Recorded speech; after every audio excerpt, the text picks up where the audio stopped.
Assalamualaikum warahmatullahi wabarakatuh. Kita lanjutkan pertemuan yang kemarin, yaitu mengenai ruang lingkup biologi. Di sini disebutkan dengan bab biologi sebagai ilmu, yaitu sama saja. Nah, di sini ya, Anda perhatikan, untuk biologi itu yang dipelajari kan tentang makhluk hidup. Nah, di sini Anda perhatikan kan ada hewan, ada tumbuhan, kemudian ada mikroorganisme, dan ada manusia. Nah, ini adalah biologi, itu kita pelajari tentang berbagai macam makhluk hidup. Kemudian tentang ruang lingkupnya, Anda perhatikan di sini ada berbagai macam ilmu atau cabang-cabang ilmu yang ada kaitannya dengan biologi, yaitu diantaranya ada genetika, sitologi, zoologi, botani, dan histologi. Kalian pada waktu SMP mestinya sudah pernah mendengar ini, ya. Contohnya di sini ada zoologi. Tadi saya terangkan logi atau logos itu kan artinya ilmu. Jadi zoologi itu adalah ilmu yang mempelajari tentang hewan. Kemudian untuk histologi itu berarti ilmu yang mempelajari tentang jaringan. Kemudian botani, ilmu yang mempelajari tentang tumbuhan. Sitologi, ilmu yang mempelajari tentang sel. Dan genetika itu adalah ilmu yang mempelajari tentang pewarisan keturunan. Nah, kemudian saya berikan tugas untuk Anda. Silahkan nanti dicari di internet atau buku-buku yang lain yang mengenai biologi. Anda cari 20 macam ilmu yang ada kaitannya dengan biologi, minimal 20 macam disertai pengertiannya. Kemudian mengenai objek dan permasalahan biologi. Nah, objeknya di sini mulai dari tingkat rendah ke tinggi, dimulai dari molekul. Ya, molekul di sini contohnya adalah protein. Itu merupakan bagian terkecil dari suatu makhluk hidup. Kemudian nanti molekul akan membentuk suatu sel. Kemudian sel nanti berkumpul membentuk suatu jaringan yang disebut dengan, di sini contohnya adalah jaringan otot. Kemudian jaringan akan berkelompok membentuk organ, kemudian sistem organ.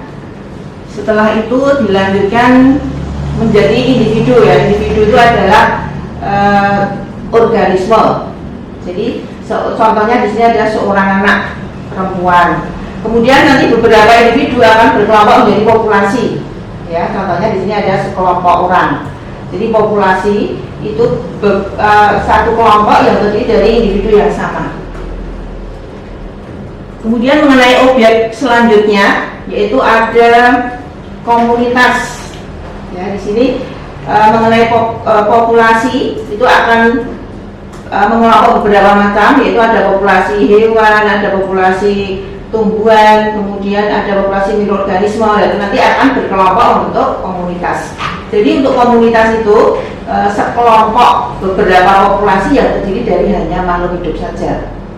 Kemudian setelah itu akan berkelompok membentuk ekosistem. Nah, untuk ekosistem itu ada komponen biotik dan abiotik.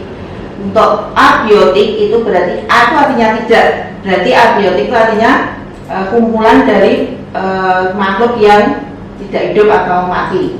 Contohnya ada tanah, suhu, kemudian udara, iklim, dan sebagainya.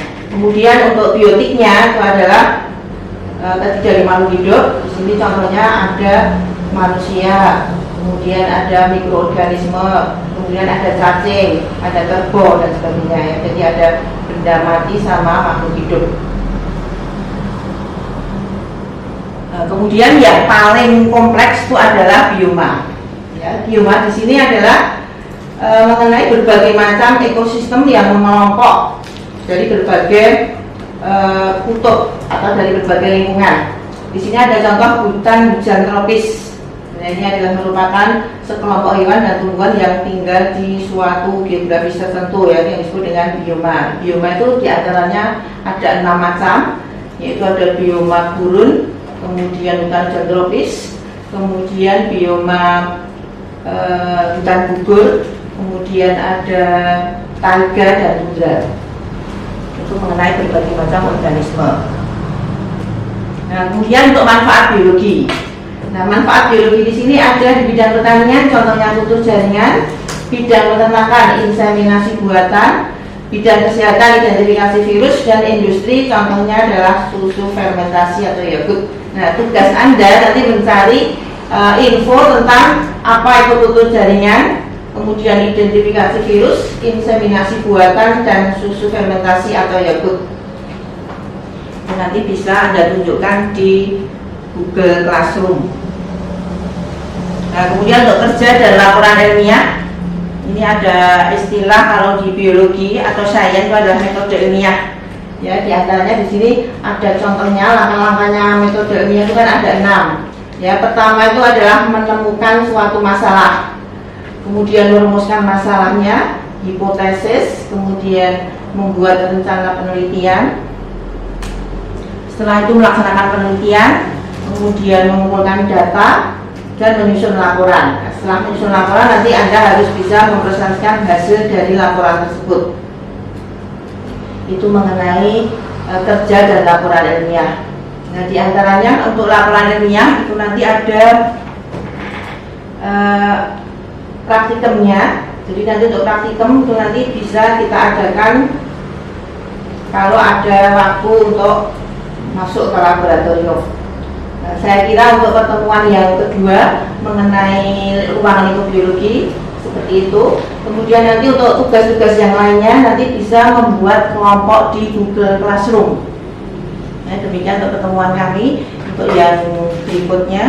Kemudian semoga sehat-sehat saja ya, di rumah saja. Kemudian untuk keluar rumah itu jangan sampai keluar ke misalnya ke mall atau ke wisata dulu. Pertemuan selanjutnya kita lanjutkan pertemuan berikutnya. Assalamualaikum warahmatullahi wabarakatuh.